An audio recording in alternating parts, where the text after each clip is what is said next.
ya alhamdulillah apa yang kita kerjakan di sini akhirnya bisa nonjok sampai atas juga kan. Jadi ini salah satu experience yang sangat menarik buat hidup gue gitu. Kenapa bisa routing banget sama tokoh Arya si Om Abang ini, itu ya lo konsepin banget gitu ya sampai orang bisa suka.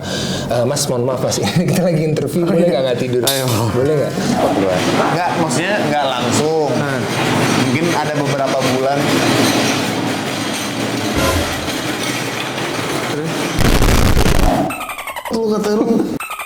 Lu katanya lu nge-cutscene gue, lu siapa lu nih?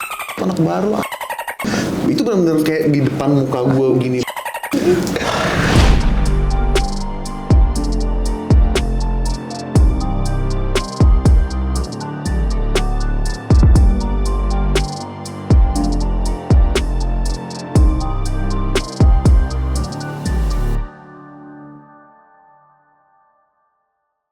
Balik lagi di channel gue Bang Giovanni. Hari ini kita di Talk on Lock with Brian McKenzie. Ngobrol-ngobrol barengan sama teman syuting di lokasi syuting atau di lokasi rumah. Kali ini gue bersama sama Brian. Gue gak mungkin duduk abis itu ngobrol, tapi karena dia sibuk, kita juga berjalan terus. Kita ngobrol-ngobrol sama jalan, gak apa ya, Bray? Nggak apa-apa dong. Kan sibuknya sama Anda juga. Iya kan, saya juga sibuk jangan sama. seolah-olah Anda ngomong kalau misalnya saya yang sibuk. Boleh nggak emosi nggak? Oh iya, Kan kita baru mulai ya. Brian Jordan McKenzie. Nama lengkap bener nggak itu? Benar. Brian Jordan McKenzie. McKenzie semua nama akte lahir lo? Enggak, Brian Jordan doang. McKenzie itu kayak nama tambahan ketika gue mulai syuting aja. Tahun berapa sih lu mulai syuting? Awal pertama, judul pertama banget, 2008 atau 9 gitu lupa. Sampai sekarang nih. Lama juga lu ya? Lumayan.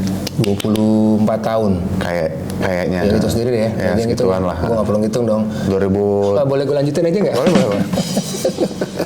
Om Abang lu, sekarang kita gabung di sinetron judulnya Cinta Setelah Cinta. So far lu enjoy gak dengan tokoh lo, dengan sinetron ini? Lu cerita dulu deh, si Cinta Setelah Cinta ini menurut lo sendiri setelah karir lo yang 22 tahun ini, bisa dibilang ini breakthrough karir lo atau mungkin ya just another story aja buat lo? Ya lumayan lah kalau bisa dibilang breakthrough, ini lumayan breakthrough juga karena kan ya alhamdulillah apa yang kita kerjakan di sini akhirnya bisa nonjok sampai atas juga kan. Jadi ini salah satu experience yang sangat menarik buat hidup gue gitu. Sangat life changing lah. Tapi di judul ini menurut gue salah satu scene stealer itu lu menurut gue. Wede. Bener dong? Iya. Lo sampai punya julukan Om Abang, semua fans juga kayaknya kalau kita nonton tuh buat penonton CSC tuh komen-komen banyak. Ini gue yakin nanti kalau misalnya tanya Eza juga ngomongnya kayak gitu. Lo tuh salah satu scene stealer gitu. Lah, tapi kalau dia emang secara poster, gue gak tahu ya. Leadnya kan di dia gitu menurut gue. Pasti dong orang memperhatikan dia. Iya. Kalau kan bisa dibilang 4 orang itu ya semua peran utama sih, tapi kan kayak ya supporting boleh ya dibilang gitu. Boleh dong. Karena kan emang main karakternya emang Ririn Eza kan. Iya. Tapi kalau sinetron Cerita tuh balik ke dia. Terus. Tapi kalau sinetron itu kan biasanya ada satu tokoh yang nggak disangka-sangka, itu bisa muncul, abis itu mencuri perhatian. Nah di judul ini tuh sejauh ini menurut gua tuh di tokoh lo. Alhamdulillah. Lo memainkan si tokoh Arya Om Abang ini, lo konsepin atau lo bener-bener pure ngikutin dari skenario aja? Kalau dibilang konsepin banget dari awal sih enggak. Sebenarnya kalau bisa dibilang di awal sama di episode yang sekarang ini ya karakternya udah agak berbeda si Arya ini, karena kan ngikutin alur cerita juga. Si Arya seberjalannya waktu cerita dengan Starla kan ada chemistry apa segala macam.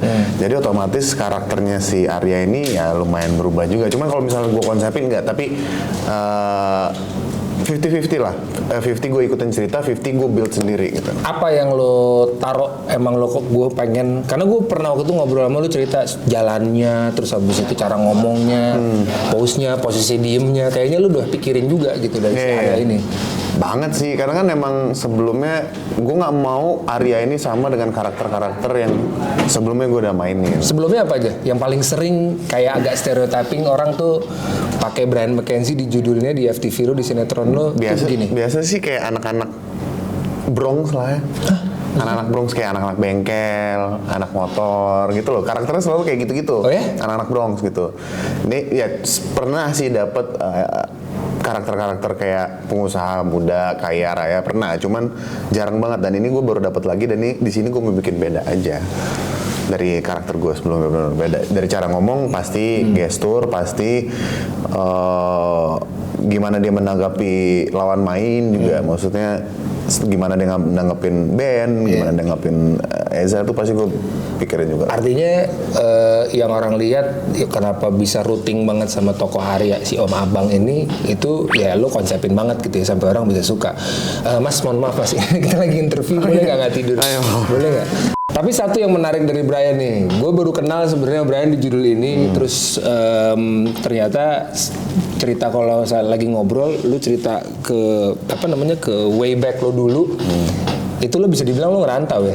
Rantau banget Lu cerita deh, lo lahir di mana, lo gede di mana, terus habis sampai datang ke Jakarta, lo gimana caranya? Agak panjang sih. Jadi sebenarnya asal muasal keluarga gua itu Maluku Utara Ternate tepatnya. Cuman karena kakek gua TNI. Kalau kata Marwa apa? Apa? Kalau kata Marwa lo dari mana? Ambon ya apa sih? Bukan. Aku Sumbawa. Flores apa gitu lah. Terus. Udah akhirnya karena kakek gua TNI, jadi tugasnya di Makassar, keluarga gua. Jadi nyokap gua, om gua tuh semuanya besar di Makassar. Nyokap gua sempat, ya long story short, gue tinggalnya tapi di Lombok gitu loh. Gue besarnya di NTB Lombok gitu loh. Kok bisa? Karena pas setelah menikah sama bokap gue mutusin beli tanah waktu itu di Lombok, as in investment awalnya. Taunya bokap gue betah banget di situ. Dia nggak terlalu betah di Makassar, dia betahnya di Lombok. Akhirnya sama nyokap pindah ke Lombok. Makanya gue lahir sih di Makassar, cuman gue besarnya di Lombok. Dan kalau misalnya lo mau tanya kenapa gue bisa kesini, awal juga gue sebenarnya gue nggak ada tujuan sih mau syuting kayak gini awalnya, gue nggak mau. Sebelum ke syuting nih, gue pengen tahu sih, mungkin lu bisa Lombok tuh kayak gede di Lombok tuh. Gede di Lombok. Ngebentuk lo apa nih yang sekarang menurut lo? Ngebentuk lo karakter lo, terus habis itu cara bergaul lo. Apa yang paling membentuk lo dari pengalaman lo tinggal di Lombok dulu, besar di Lombok? Banyak lah, kayak gimana gue Mantai lu surfer juga? Surfer juga dulu. Cita-cita lu apa dulu sebelum jadi artis? Jadi apa? Tentara. By watch? Oh, enggak dong. Lu pengen jadi penjaga pantai kan? Bukan. Karena emang impian lu kan kayak lari di pantai, buka baju di shoot slow motion kan? Itu bukan impian, itu cuman kayak gue pengen. Fantasi gue. Ya maksudnya lu waktu itu kan lu pengen jadi militer kan? Lu pengen jadi masuk militer karena emang ada roots keluarga lu ada militer kan? Terus gagal. Tapi sempat ikut. Cuman gagalnya itu pas di tes fisiknya. Boleh coba nggak tes fisiknya kayak apa? Agak PR ya podcast itu. Terus. Ya gitulah akhirnya setelah bokap meninggal, mungkin kayak bisa dibilang umur 15 tahun gue waktu itu. Cuman bokap gue lupa meninggal umur berapa. Oh, pas umur 15 tahun lu udah nggak ada bokap tuh? Udah nggak ada bokap. Jadi gue berkeputusan sendiri. Gue cari kerjaan sendiri, mandiri, nggak mau nyusahin nyokap waktu itu. Cuma karena emang keadaan emang lagi susah banget juga dulu, jadi akhirnya kakak gue pernah nyaranin, gue ada temen nih di Jakarta modeling. Awal gue modeling, maksudnya ditawarin ke Jakarta buat modeling. Emang iya, gue bilang. Terus gue bilang, emang bayar? Modal lo apa lo modeling lu ya pede banget? Modeling. Oh, lo ganteng dulunya? Ganteng gue dulu, ganteng banget gila gue. Sebelum itu gue mau tanya, waktu bokap lo pass away, bokap lo meninggal, ekonomi berubah atau emang dari sebelumnya ya sama-sama aja? Berubah. Life changing banget pas bokap gue meninggal sebenarnya buat keluarga gue. Makanya begitu tawaran lo bisa ke Jakarta terus bisa dapat duit sendiri dari modal fisik lo yang lo bilang ganteng itu, lo tertarik banget tuh. Tertarik banget gue karena emang ya gue kan selama ini tahunya kalau sistem kerja itu bayarnya per bulan apa segala macam kan. Ternyata pas gue tanya-tanya modeling tuh waktu itu dibayar per baju ternyata kan. Jadi lu catwalk nih misalnya bridal gitu, lu dibayar ya misalnya berapa baju lu show-nya gitu. Kayak misalnya satu baju lu waktu itu gue berapa ya? 700 apa? Satu baju? Lumayan dong. Dan dibayarnya cash waktu itu. Pulang langsung bawa gepokan. Makanya satu model tuh biasanya 2 baju. Paling mentok 3, nggak pernah banyak gitu. Tahun berapa tuh? 2000. Kalau modeling gue udah 2007. Oke dong. Oke banget. Ini udah di Jakarta nih. Di Lombok tuh nggak ada tuh begini. Nggak ada. Dulu Lombok mah nggak ada apa-apa istilahnya. Sendiri? Lu berangkat ke Jakarta pertama? Berangkatnya sendiri. Cuman di sini gue tinggal sama kakak gue. Ada kakak gue yang di atas gue lah gitu. Oke. Kalau gue juga lagi posisi lagi kerja di Jakarta. Modeling. Enjoy nggak tapi lo waktu itu? Selain duitnya ya, pekerjaannya lo enjoy nggak? Ya enjoy sih, karena kan waktu itu gue masih muda banget kan, misalnya berondong lah misalnya. Terus gue teman kerja gue juga waktu itu kebetulan gue kerja bareng sama bule-bule. Jadi gue tinggal di asrama gitu, mes. Kita tinggal isinya model-model ledom semua. Ledom semua, tapi nggak ada yang lokal. Lokal tuh gue doang waktu itu.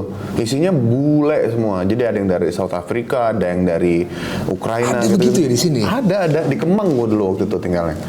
Gue tinggal di situ, ya asik aja sih punya teman terus. Ya karena masih muda juga, jadi kehidupannya kayak kebanyakan party apa segala macem. Jadi enjoy aja sih gue dulu jadi ledom. Abis itu kecemplung pertama kali, kan lu FTV juga banyak, lu banyak banget ya. Awal karir banget gue sebenarnya sinetron sih. Cuman sempet gue fokus di FTV gitu berapa 3 tahun gue benar-benar fokus di FTV itu udah kayak stripping gue FTV dulu. Banyak banget. Tiap hari Kelar judul ini udah syuting judul lain gitu-gitu. Yang ngajarin acting coba? Acting, gue termasuk yang struggling banget tuh karena basic gue dari presenting. Iya, gue masuk acting tuh termasuk sulit lah. Gue butuh waktu mungkin lebih dari 5 tahun. Gue tuh sebenarnya SD, gue suka banget teater bro. Jadi per semester, akhir semester dulu pas SD itu ada acara pentas gitu. Ya theatrical gitulah, theatrical drama. Kita pernah pentasin kayak Lion King, Shrek gitu-gitu. Gue tuh suka banget dulu. Jadi kalau bisa dibilang ya gue emang udah ada basicnya sih dari kecil. Cuma pas di Jakarta, pertama kali syuting tuh emang beda lah di depan kamera sama teater kayak gitu. Beda banget. Beda banget. Ya tapi gue pernah belajar juga di sini, belajar acting sama Eka Sitorus waktu itu yang di Tebet. Sama gue. Oh iya, yang di Tebet kan Sanjoran. Sakti. Kan sekarang udah nggak ada kan, udah pindah kemana entah. Tebet masih, cuman beda ini aja. Bang Eka jebolannya lagi syuting bareng. Eka Sitorus tuh mantep, gue 3 bulanan gue mau Bang Eka. Oke. 3 bulanan. Siang. Udah tuh mulai syuting apa segala macam. Syuting itu pertama kali banget syuting, gue udah coba casting sana sini apa segala macam nggak pernah dapet kan.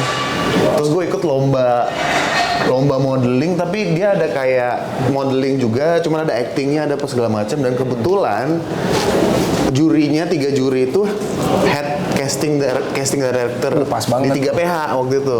PH gede.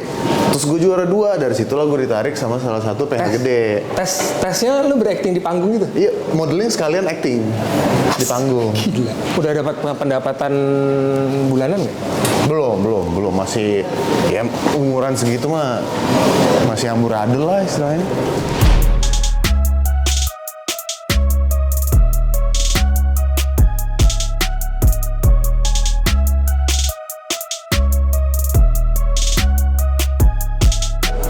Nyambung lagi nih, lo ikut apa tadi? Ikut kayak kontes gitu, ya, acting kontes dan gitu modeling. Kebetulan si jurinya, panelisnya. Ya, casting director di 3 casting director yang berbeda dari 3 PH berbeda. Dapat tuh lo job pertama Dapet dari gua, event itu. Dapat gua. Nggak, maksudnya nggak langsung. Mungkin ada beberapa bulan.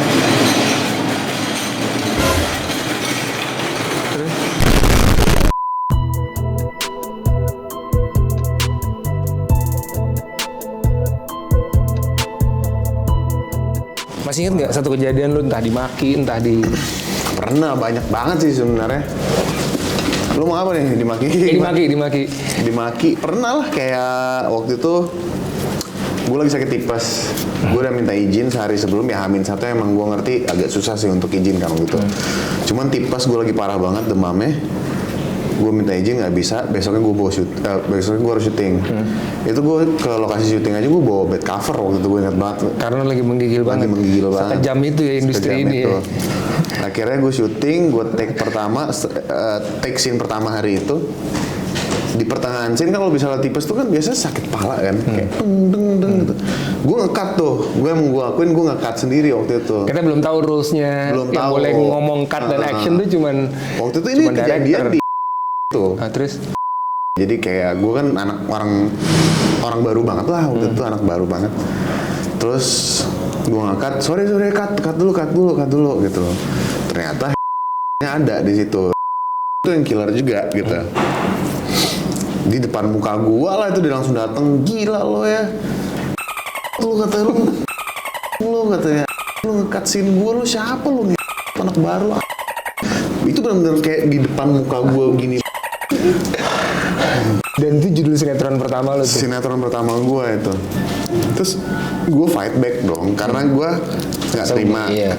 Gue balikin lagi. Lo gue bilang, lo aja yang main sini. Gue tipes ya, gue udah bela-belain dateng syuting. Gue gitu kan. Nggak lama, 2 hari atau 3 hari setelah itu hilang gue dari sinetron itu. Tapi lo belajar apa dari situ? Dari semua kejadian killer lah ya. Iya, kan ada dua nih, ada ngerasa nggak bisa, ada orang prinsipil banget kan, maksudnya di sini Gue kan gak bisa kadang-kadang ngambil pelajaran dari satu momen itu doang. Kalau misalnya lo minta pelajaran, mungkin dari semua momen yang Kejadian gue itu. ketemu sama killer selama ini ya. Kalau lo mau jadi pemain, bukan skill lo doang yang harus siap, tapi mental lo juga harus siap. Iya sih. Mental Apalagi harus bisa siap. dibilang lu masuk ke industri lu nobody. Nobody Kalau banget. sekarang kan banyak orang misalkan Nobody like you. Itu keren tuh lagu, lu dengerin lagu itu. Kita nggak ngomongin lagu itu dong. Kalau menurut gue satu itu, kedua kalau emang lo ketemu killer yang mulutnya udah kayak tai, rasanya itu cuma satu. Lo main bagus aja gitu. Fokus sama Oh, lu kerjaan, fokus main. sama skill lu. Ya, gunakan skill lo untuk main bagus. Iya sih, gue juga percaya itu. Jangan asal kayak lo pinter hafal dialog, abis itu lo di set hafal dialog, udah gitu. Enggak, kalau udah di set kan lo harus ready bukan dari dialog Hafalan doang. gitu. Lo harus lihat, lo harus belajar nanti lampu seperti apa, gitu lo, posisi kamera, blocking lo seperti apa. Jadi nggak sesimpel itu sih. Dan menurut gua ya aktor terutama di sinetron yang industrinya kita belum kan yang industrinya itu apa namanya dinamis banget, cepat banget, fleksibel banget, agile banget, pasti banyak berubah banyak. Iya, iya. Ini kemampuan lo untuk mengatur diri lo sebagai aktor dan sebagai peran lo tuh agak lumayan tinggi karena kita Iya, agile banget emang. lu memperlambat produksi gara-gara lo nggak hafal, habis lo. Habis. Habis lo.